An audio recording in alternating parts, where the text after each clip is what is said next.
AI के through पढ़ रहे हैं तो आपका एक टाइम डिवाइड होना चाहिए उस चीज़ के लिए। एक बहुत ज़रूरी है। तीसरा, डिसिप्लिन बच्चे की लाइफ में बहुत ज़रूरी है। आखिर बच्चे घर पे पेरेंट्स के साथ सबसे ज़्यादा टाइम स्पेंड करते हैं, तो क्या चीज़ें क्या न करें और क्या ना करें वो चीज़ें। देखिए, वेस्ट बहुत बड़ी बीमारी है ये टाइम वेस्टेज की। आपको पता ही नहीं चलता, घंटे निकल जाते हैं स्क्रॉल करते करते। तो मेरी कोशिश रहती है कि मैं इस चीज़ से दूर रहूँ, तो आधी चीज़ें सीधी हो जाए, सब चीज़ें। लेकिन वही चीज़ है, मैं कोई ऐसी स्टेटमेंट नहीं देना चाहती यहाँ पे कि मुझे खुद को ऐसा लगता है कि जो पावर टीचर के हाथ में थी बच्चे को डिसिप्लिन में ढाले रखने की, वो शायद आज नहीं है। बोल रही है कि मोबाइल की लत ना, तो उससे कैसे दूर रहते हैं आप, कैसे दूर रहते हैं या कैसे वो चीज़ मैनेज करते हैं, क्योंकि सबसे ज़्यादा टाइम जो कंज्यूमिंग है ना वो उसी में ही है। बिल्कुल सर, बिल्कुल। देखिए, मैं ऐसा नहीं कहूँगी कि मैं मोबाइल से टोटली दूर रहती हूँ, क्योंकि मैं जैसे जिन प्रोफेशंस में जुड़ी हुई हूँ, 4-4 वेंचर 5-5 वेंचर साथ में चलाने हैं, तो इंटरनेशनल मीडिया के रहती हूँ। बट मेरा रहता है कि दिन के टाइम मेरा सिर्फ ऑफिस आवर्स के लिए ही रहता है फ़ोन का यूज़। अदरवाइज आपका जो सोशल मीडिया, इंस्टा या जो भी फेसबुक, यूट्यूब है, वो everyone knows in my family. Even मेरे बच्चे भी जानते हैं कि मम्मा रात को खाना खाने के बाद जब बेड पे लेट जाती हैं, उस टाइम में शायद आधा पौना घंटा जो है देखती हूँ। अदरवाइज मुझे ऐसा लगता है, बीइंग एन एजुकेशनिस्ट, बहुत बड़ी बीमारी है ये टाइम वेस्टेज की। आपको पता ही नहीं चलता, घंटे निकल जाते हैं स्क्रॉल करते करते। तो मेरी कोशिश रहती है कि मैं इस चीज़ से दूर रहूँ जब तक कि मुझे बहुत ज़्यादा डायरेक्ट इमरजेंसी ना हो। मुझे इवन के मेरा बेटा है, ही इज़ इन 9, तो कई चीज़ें तो वो मुझे आके बताता है, मम्मा आपको इस चीज़ के बारे में नहीं पता। मैंने कहा नहीं, आई am not into your social media, so I am not aware about this. और मुझे लगता भी नहीं कि इन चीज़ों की इतनी ज़्यादा ज़रूरत है। मैम, यूथ के लिए आपका क्या मैसेज होगा, या जो लोग बच्चे सीख सकते हैं, आपको लगता है कि यार ये चीज़ होनी चाहिए रिगार्डिंग आप कैसे गाइडेंस के लिए, कैसे आप बच्चों को गाइडेंस देंगे, किस तरह के क्या चीज़ें, क्योंकि सक्सेस हर कोई चाहता है, लेकिन क्या वो हर्डल्स लगते हैं आपको कि यार ये काम बच्चा अगर कर ले तो जल्दी पहुंच सकता है अपने रास्ते। देखिए, सबसे पहले तो हर्डल आपने सोशल मीडिया की बताया है, ठीक है। बच्चे को ठीक है, आप यूज़ कीजिए, आपको अवेयरनेस भी ज़रूरी है। आजकल के टाइम में मुझे लगता है बहुत कम फैमिलीज़ हैं जिनके टेबल के ऊपर, कॉफ़ी टेबल पे मॉर्निंग में न्यूज़पेपर पड़ा होता है। मैं चाहती हूँ पहले ये रूटीन बच्चे अपनी लाइफ में ढालें, तब आप आधा मोबाइल से दूर होंगे। आपको अवेयरनेस होनी चाहिए। आप अपनी दिनचर्या जब शुरू करें, न्यूज़ रीडिंग करें। हमारे एंसेस्टर्स थे, इससे रीडिंग हैबिट्स भी बनती हैं। आप सोशल मीडिया से भी दूर रहते हैं, पहली चीज़। दूसरी चीज़, अपना टाइम मैनेजमेंट करें, जैसे मैंने आपको कहा है। आपका हर एक मिनट आपको पता होना चाहिए। आप इतना कॉन्शियस होने चाहिए कि आपका एक मिनट भी कहाँ वेस्ट हो रहा है, आपको उस चीज़ का पता होना चाहिए। ऐसा नहीं कि आप रील्स देख रहे हैं, और या फिर चलो आप कोई टॉपिक भी आप एआई के थ्रू पढ़ रहे हैं, तो आपका एक टाइम डिवाइड होना चाहिए उस चीज़ के लिए। एक वो ज़रूरी है। तीसरा, डिसिप्लिन बच्चे की लाइफ में बहुत ज़रूरी है, सुबह उठने से लेके रात के सोने तक। मैंने अपनी लाइफ में अभी तक यही चीज़ खुद भी नोटिस की है, और अपनी लाइफ में भी मैंने वो चीज़ ढालने की कोशिश की है कि यदि आप डिसिप्लिन है ना, आप तो यू कैन अचीव एनीथिंग। जो कि आजकल के बच्चों में वो डिसिप्लिन नाम की चीज़ नहीं है। चाहे आप स्कूल में ले, मैंने कहीं पढ़ा था, बहुत अच्छा लिखा था कि आजकल के टीचर्स के हाथ में डंडा दे दिया जाएगा तो आधी चीज़ें सीधी हो जाएगी, सब चीज़ें। लेकिन वही चीज़ है, मैं कोई ऐसी स्टेटमेंट नहीं देना चाहती यहाँ पे कि मुझे खुद को ऐसा लगता है कि जो पावर टीचर के हाथ में थी बच्चे को डिसिप्लिन में ढाले रखने की, वो शायद आज नहीं है। टीचर कोशिश करते हैं तो पेरेंट्स कोऑपरेट नहीं करते, बच्चे कोऑपरेट नहीं करते, फिर टीचर भी गिव अप कर जाता है, जबकि टीचर को भी गिव अप नहीं करना चाहिए। सो एक डिसिप्लिन लाइफ में होना बहुत ज़रूरी है। पंक्चुअलिटी, ये बार बार यूज़ होती रहती हैं टर्म्स, लेकिन हम इसकी डेप्थ को नहीं समझते। हम सब कहते हैं पंक्चुअल होना चाहिए, डिसिप्लिन होना चाहिए, लेकिन how you will add it in your life, ये बहुत ज़रूरी है। और इसके लिए पेरेंट्स का योगदान बहुत ज़रूरी है। पेरेंट्स के लिए क्या गाइडेंस है मैम, क्योंकि पेरेंट्स आखिर बच्चे घर पे पेरेंट्स के साथ सबसे ज़्यादा टाइम स्पेंड करते हैं, तो क्या चीज़ें क्या न करें और क्या ना करें वो चीज़ें। देखिए, वैसे तो आजकल के पेरेंट्स बहुत अवेयर हैं बच्चों के कैरियर को लेके, लेकिन सिर्फ कैरियर को लेके ही अवेयर हैं कि कहाँ बच्चे को एडमिशन दिलाई जा सकती है, कहाँ बच्चे को कोचिंग दिलाई जा सकती है, क्या प्रोफेशन उसके लिए सही है। ये सब चीज़ें बाद में आती हैं। मुझे ऐसा लगता है कि पेरेंट्स को सबसे पहले ये देखना चाहिए कि आपका बच्चा कर क्या रहा है। आपके साथ बैठा है, आप भी मोबाइल पे बैठे हैं, आपका बच्चा भी मोबाइल पे बैठा है, तो पहले तो आपको अपना मोबाइल छोड़ना पड़ेगा। पहले तो आपको, या फिर मोबाइल ही छोड़ दीजिए, या आजकल के पेरेंट्स पार्टीज या घूमना फिरना या कुछ एक पर्टिकुलर टाइम आता है बच्चे का, उस टाइम पे बच्चे को भी ये सब कुछ छोड़ना पड़ता है, पेरेंट्स को भी ये सब कुछ छोड़ना पड़ता है, क्योंकि आजकल के टाइम में बहुत ज़्यादा मतलब कंपटीशन है। सिर्फ पैसा दे के आप बच्चे को डिग्री नहीं खरीद सकते। अब मैं आपको वही चीज़ कह रही हूँ कि पीजीआई में भी किसी ने नर्सिंग करनी है तो पेरेंट्स चाहे अंबानी हों, उसके लिए बच्चे को टेस्ट तो फाइट करना ही पड़ेगा, तभी वो एडमिशन ले पाएगा। बट पेरेंट्स कई जगह गलती ये करते हैं कि वे सोचते हैं कि कोई बात नहीं, हम कहीं से भी करवा लेंगे या कुछ या आपके पास ये उम्मीद होती है कि पैसे देंगे, फीस भरेंगे और बच्चा हो जाएगा। मैं यहाँ इस प्लेटफॉर्म के थ्रू एक चीज़ और बताना चाहती हूँ, मैं थोड़ा डाइवर्ट हो रही हूँ आपके क्वेश्चन से। हमारे हिमाचल में भी लोगों के अंदर ये मिथ है कि नर्सिंग में एडमिशन लेनी है तो उसके लिए कोई पढ़ने की या टेस्ट देने की ज़रूरत नहीं है, पैसे दो आप कॉलेज में जाकर एडमिशन ले लें। तो मैं सबको ये चीज़ बताना चाहूँगी कि पिछले 3 साल से हमारी इंडियन नर्सिंग काउंसिल ने, जो जैसे मेडिकल काउंसिल है वैसे नर्सिंग काउंसिल है, उन्होंने मैंडेटरी कर दिया है entrance test. Without entrance test बच्चे को चाहे स्टेट की सीट लेनी है चाहे मैनेजमेंट की सीट लेनी है, उसके लिए उसे टेस्ट फाइट करना ही पड़ेगा, उसके लिए प्रिपरेशन करनी ही पड़ेगी। अभी तक पेरेंट्स को, अभी भी मुझे कई बार बीइंग प्रिंसिपल कई बार पेरेंट्स के कॉल आते हैं कि मैडम आप जितना बोलेंगे मैनेजमेंट की सीट के लिए वी विल पे। मैं हम सबको ये चीज़ बताना चाहती हूँ, इसी वजह से शायद हमारा नर्सिंग प्रोफेशन जो था वो स्टेटस नहीं ले पाया, क्योंकि सबको लगता है पैसे देके एडमिशन कहीं नहीं मिलेगी तो हम नर्सिंग में करवा लेंगे। तो ये गवर्नमेंट का बहुत अच्छा स्टेप है कि, और हमारी यूनिवर्सिटी का, इस चीज़ के लिए मैं यूनिवर्सिटी को भी बोलूँगा, उनका भी बहुत अच्छा स्टेप है कि उन्होंने एक स्टैंडर्ड मेंटेन किए हैं कि बच्चे को टेस्ट तो देना ही पड़ेगा, विदाउट टेस्ट बच्चा नहीं आ पाएगा। ऑल्दो जो बिजनेसमैन है उसके लिए ये नुकसान है, जिसने कॉलेज खोला है उसकी सीट्स खाली भी रह सकती हैं, और मैं समझ सकती हूँ इतना बड़ा इंफ्रास्ट्रक्चर है, टीचर्स हैं, सबको उन्होंने पे करना है, तो एडमिशन्स आएंगे तभी वो पे करेंगे। लेकिन एटलीस्ट बच्चा कम से कम उस लेवल तक आए। एक यदि एंट्रेंस टेस्ट में 100 मार्क्स में 50 मार्क्स वाले को, अभी इस बार यूनिवर्सिटी ने मैंडेटरी किया है कि 50 परसेंटाइल जिसका होगा वही काउंसलिंग में बैठेगा, अदरवाइज पहले 14, 15, 16 नंबर वाला भी एडमिशन ले रहा है, तो आप उसमें कितना कुछ डाल पाएंगे उस बच्चे में, तो कैसा प्रेजेंट करेगा कल को।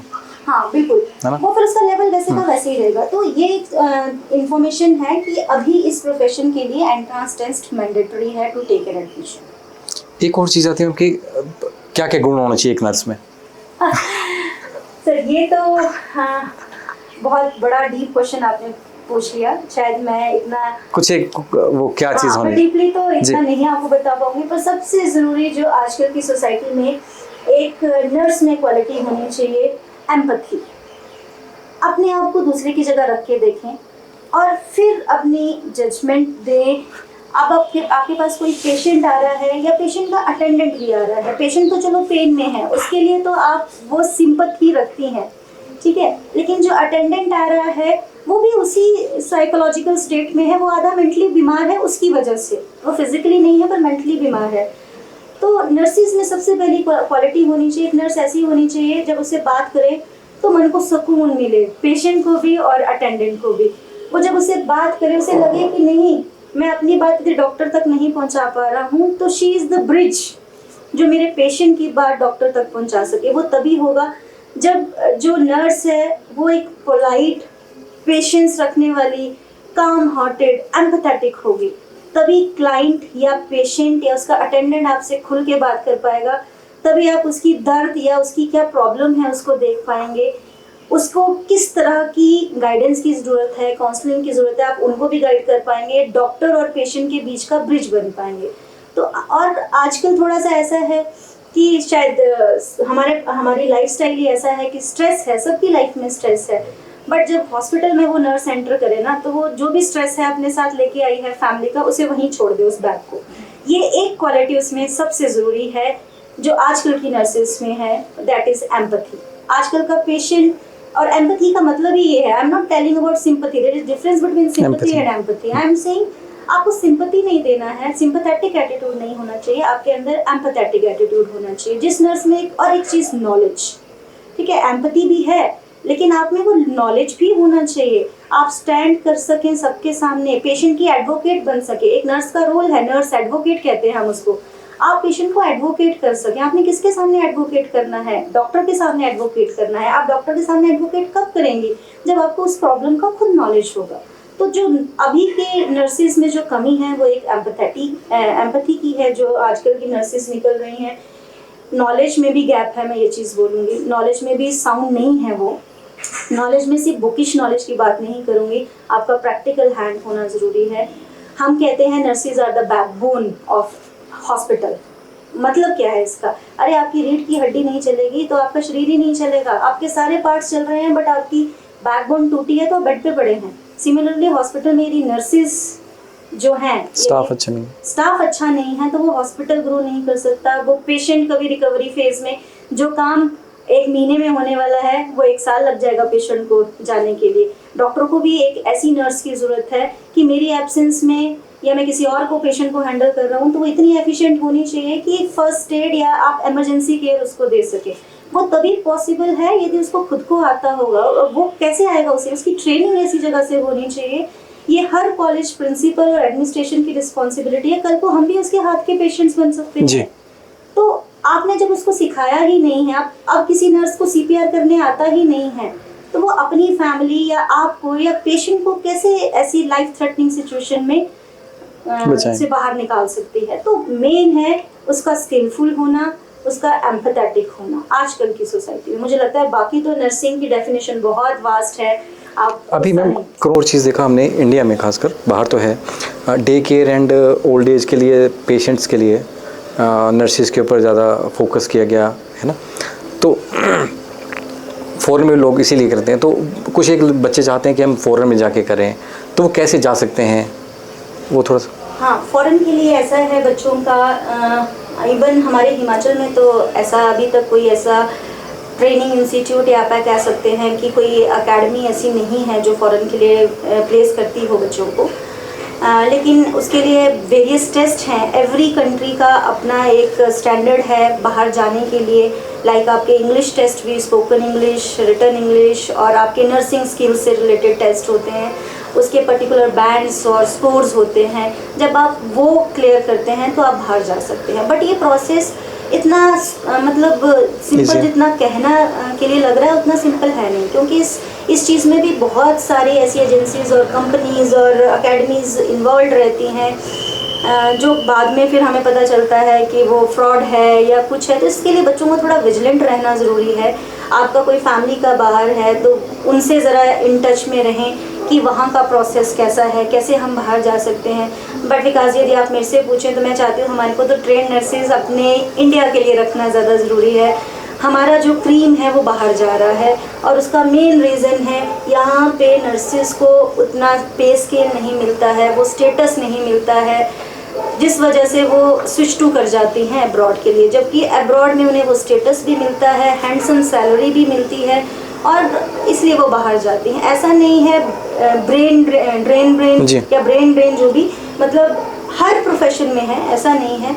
बट जब आप भी मेरे से बात कर रहे हैं या कोई भी दूसरा पर्सन बात करते हैं तो सबसे पहले उनके दिमाग में ही आता है फॉरेन चली जाएगी तो खूब कमाएगी जी ना। तो ये थोड़ा सा ड्रॉबैक हमारे कंट्री में है कि बच्चा 4 साल इंजीनियरिंग भी 4 साल की है, चलो MBBS 5 साल की है, उसने भी वही बुक्स पढ़ी हैं जो MBBS वाला पढ़ रहा है। मान लेंगे कि MBBS वाला उसको बहुत थॉरोली कर रहा है क्योंकि उसको पेशेंट के अंदर तक घुसना है, लेकिन नर्सेज भी तो वो चीज़ कर रही हैं।